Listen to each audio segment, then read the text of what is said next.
Pour que les choses soient bien comprises, la défense souhaiterait que la Chambre prévoit 2 transports judiciaires. 2 visites sur les sites, une avant que le procès commence et une à la fin du procès. Et nous sommes tout à fait d'accord avec l'idée d'organiser un transport judiciaire si la Chambre l'estime nécessaire. Mais je voudrais juste préciser ceci. Évidemment, tout dépend de l'ouverture du procès, de la date d'ouverture du procès, car cela risque d'avoir un impact. Il y a des élections prévues en octobre 2015. Il s'agit, après tout, en l'espèce, d'une affaire concernant des violences post-électorales, alors il faudra prendre cela en considération.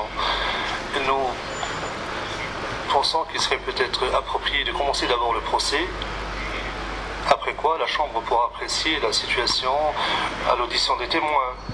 Et à ce moment-là, il sera peut-être plus judicieux d'organiser un transport judiciaire. Au début du procès, peut-être simplement faire un survol de témoignages pour comprendre de quoi il retourne.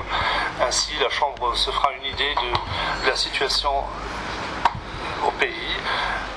Et après cela, l'on entendra des témoins pour qui le transport judiciaire, soutenant la requête de la défense aux fins d'organiser un transport judiciaire.